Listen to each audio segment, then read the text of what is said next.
Have you ever wondered if there's like a secret formula for building wealth?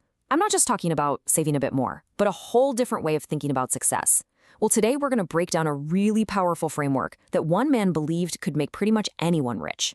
Okay, let's get into it. So it all kicks off with this number right here, 0.2%. That's it. That's the estimated percentage of Jewish people in the entire world population. I mean, it's a tiny, tiny fraction of the 8 billion people on the planet. Just keep that number locked in your head for a second, because this is where it gets absolutely wild. You take that 0.2% and you put it next to these numbers. They make up roughly 10% of the world's billionaires, and an unbelievable 22% of all Nobel Prize winners. We're talking about the minds behind giants like Google, Oracle, and Meta. I mean, that gap, it is just massive.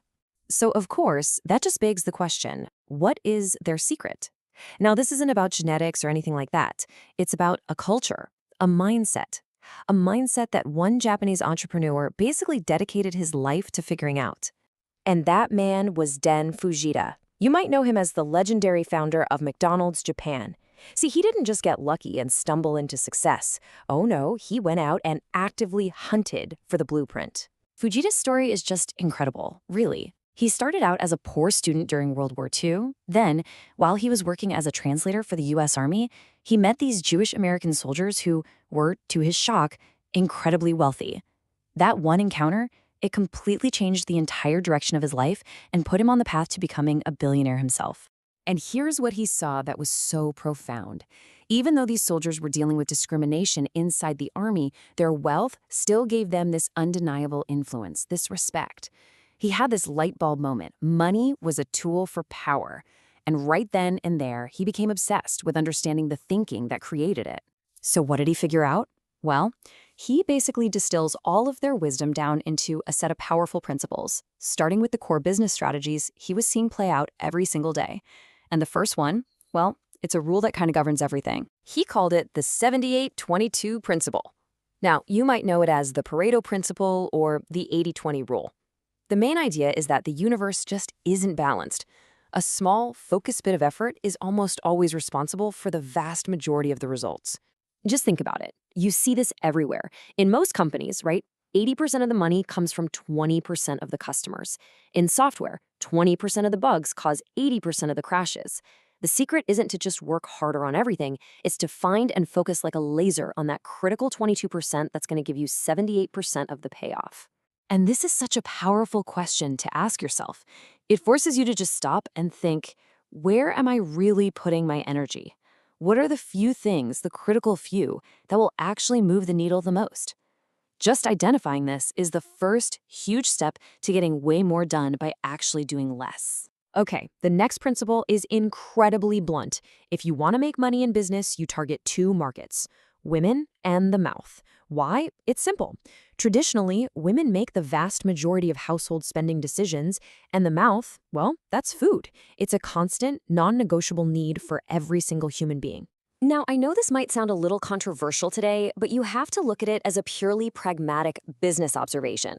A venture capitalist once literally ranked consumer markets by their value, and as you can see, men are way down at the bottom. This isn't some social commentary, it's just a raw look at where purchasing power has historically been. It explains why entire empires have been built targeting women and children. And the last strategic principle is a big one. You have to reject the price war trap. So many businesses think the way to compete is to just keep lowering their prices. That is a race to the bottom that just destroys your profits. The principle here is totally different. High profit, many sales.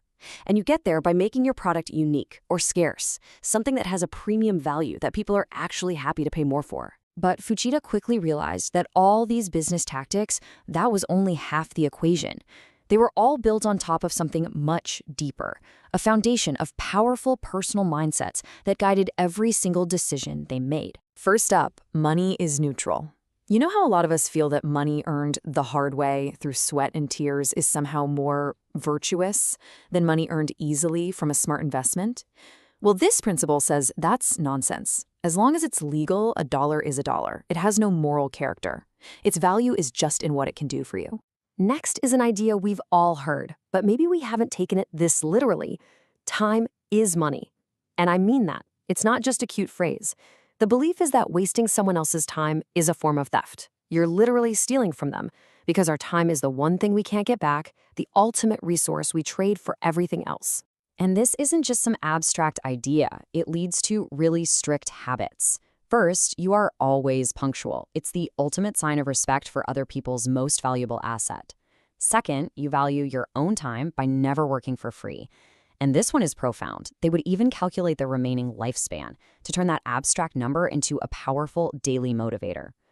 The goal is to use that precious time to become as knowledgeable as you can in as many different areas as possible. And all of this leads to this fascinating paradox. The goal isn't to be busy 24/7. It's actually the complete opposite. A person who's always swamped, always busy, is just in reactive mode. They have zero time to see the huge opportunities that are right there in front of them. So, you have to create intentional idle time. That's where the big ideas come from. So, if the goal isn't just to pile up a bunch of money, then what's it all for? And that brings us to the final and honestly, the most important piece of the puzzle. It's all captured in this beautiful, simple mantra: work fast, eat slow. The idea is to be absolutely ruthless with your efficiency when you're working, so you can earn the freedom to truly savor the experiences of life, like slowly enjoying an amazing meal with people you love. And this whole philosophy is literally baked into the culture through the concept of the Sabbath. This is one day every single week of mandatory, complete, total rest. And listen, it is not about being lazy. It's a strategic weapon to prevent burnout, to recharge your creativity, and to totally reset your mind and body. And when they say rest, they mean rest. The rules are strict. It's a total shutdown. No work, no email, no phones. I mean, in our world where we're always on, the idea of a forced disconnect like this feels so radical, right?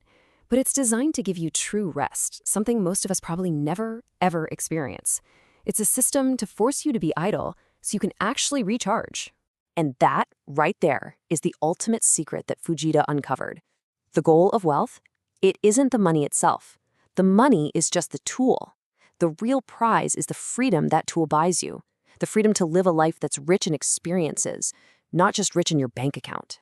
Look, that was a lot to take in, I know, but it all comes down to actually using it. So thinking about all these ideas we just talked about, from the 78-22 rule all the way to the idea of the Sabbath, I want to leave you with this question.